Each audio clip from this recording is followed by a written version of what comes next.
Hey everyone, so after a long and very unnecessary break, which I have nothing but excuses to throw at you, so I won't even do that, I'm back with a video about burning your boat.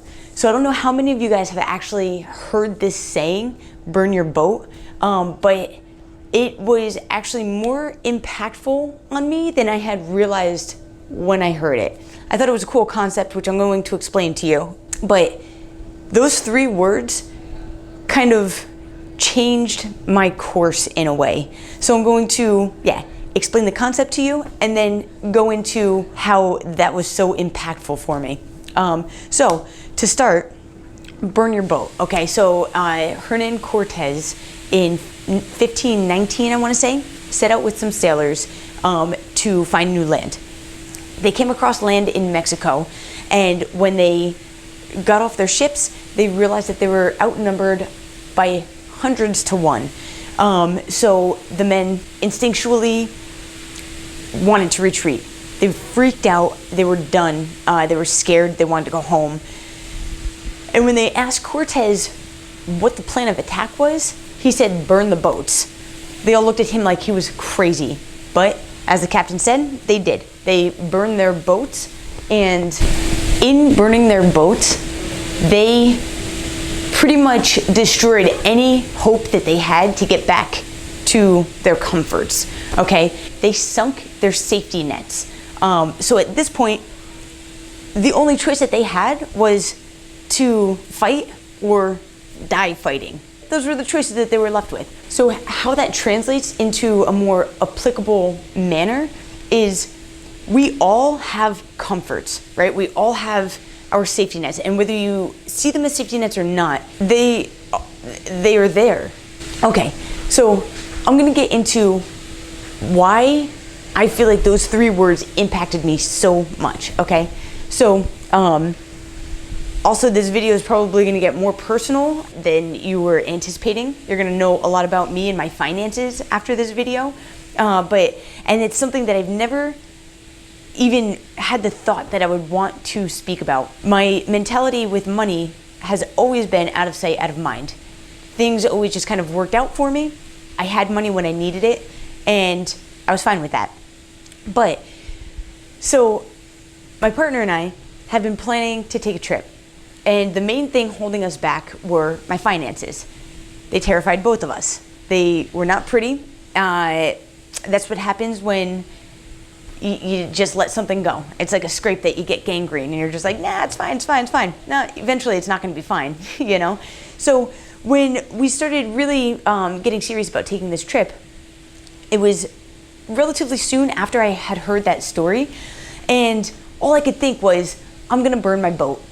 If I buy this ticket to Bali, there's no way that come July, I won't have the money to go. Like, this is something that I want and I need to happen, so I'm gonna make it happen. So I bought the ticket, okay? That was in January. I bought the ticket in January. So by the middle of March, a conversation came around that I dreaded every time it came up, but for obvious reasons, it wasn't going away. I still had not paid any attention to my finances. I didn't know what I was making. I didn't know what bills I had to pay. Like, I didn't know how much I had to make to pay off my bills. Like, I literally pushed everything off to the side. All I knew was I was making money, I was paying my bills. What else did I need, right?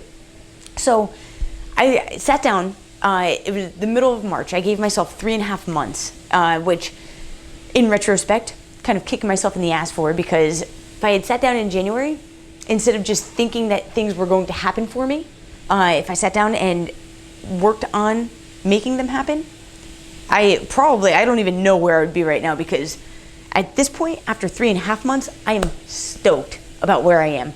But okay, we'll backtrack a little bit here.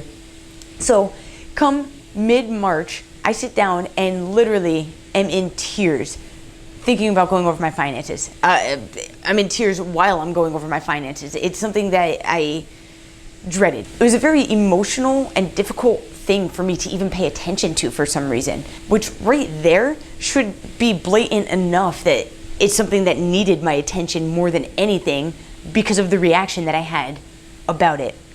So, long story short, I needed to be making $4,800 a month, between $4,800 and $5,000 a month, in order to pay all of my credit card and loans off, which was $4,000. My student loans, I pay a little over $300 a month. So for 6 months, was at $2,000. I don't want to be making payments while I'm on holiday, so I need to pay that up. Need to be making rent money. I need to be making money for food, for gas, phone bill, all of that stuff. So I need to be making, at a minimum, about $5,000 to pay all of my stuff off and have money for my trip, okay? So after I sat down, got all my information together, realized what I needed to be making, and made a plan of what I was going to be allocating my funds to, it all just started happening. I have passed my goals at this point. My credit cards and loans are all paid off. My student loans are paid up until November. My rent has been taken care of. Phone bill, I paid my phone off, so I'm looking for a cheaper provider, or might just cancel my phone while we're away, so that that's something that I don't have to worry about. But when I had initially sat down to do my budget, I had put $4,000 for savings for this trip. As of right now, I have $2,000, but after this paycheck in particular that I get, I will have at least $6,000, right? I'll have $6,000 for that. I still have 2.5 paychecks that I'll be getting. So I'll be going with more money than I had anticipated on going with. I will be able to save money for when I get back, so I don't have to jump right into work. And not only do I have money coming in from work, I have money kind of stashed around that is going to be coming back to me that will add even more, right? So I have my rent deposit. So that's a couple $100. I have been saving my cash tips that I get at work and counted those yesterday, and it's almost $1,000. I have 3 huge containers of change, which easily has $200 in it. I've been selling stuff. I grabbed a guitar that somebody was throwing out maybe like a month and a half ago, right? Somebody was throwing it out. They were like, oh yeah, the E string, it rattles. I was like, oh, whatever. It was a really nice guitar. Ended up selling it for $100. So little things like that, they're all adding up, and it's blowing my mind, okay? So here's my question to you. What is the one place, the one facet in your life that you want to see growth, but you don't know how to start, okay? Whether that be where you want to be physically, where you want to be mentally, where you want to be financially, where you want to be geographically, okay? Everybody wants something. You need to want something. You need to have something to strive for. And if you're sitting there and you want this big thing and it's just not coming to you, it's probably because you're not paying it the attention that it needs to come into fruition, okay? That's exactly what I went through with my finances. It was like I needed to be here and I was stuck here. There was no way to get here without sucking that up, going through that emotional roller coaster and figuring out what I needed to be. Like, if you want to lose 20 pounds but can't work up the motivation to go out for a walk once in a while, you're going to be dreaming about losing that 20 pounds, Like, there's nothing that anybody can do for you. It's you need to just know that you can do it if you pay the attention that you need to it. And that's going to be the hardest part, honestly, because I did that and it was gut-wrenching. I literally was just like, there's no way that this is going to happen for me. Didn't even believe in the slightest that I would be where I am today. And that's why I'm so excited and so ecstatic to share this with you, because I feel like I was where most people are. They live in that limbo area where, yeah, it's so easy to want things. Getting them, that's where you're gonna make the most growth. That's where you're going to see your capabilities to the max, all right? So instead of sweeping things off, don't have that out of sight, out of mind attitude, because I had that for the first 31 years of my life, and it didn't get me anywhere. It didn't get me nearly as excited to talk about my financial situation as I am right now. The only time that I felt this excitement was once I said, no, it's not out of sight, out of mind. It's right here and right now. It's something that's real. It's something that is tangible and I need to work on.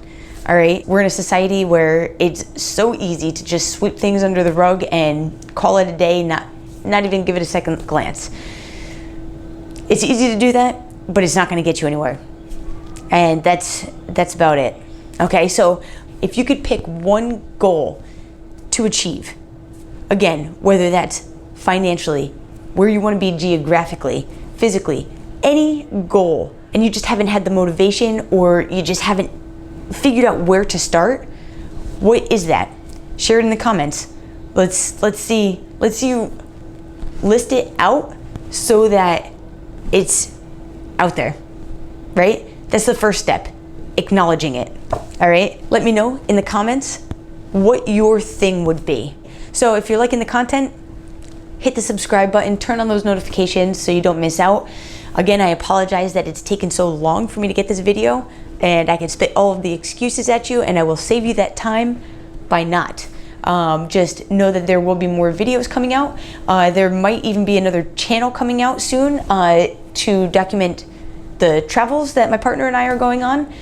So it should be fun. Keep an eye out for that as well. And I will see you guys next time. Thank you so much for tuning in.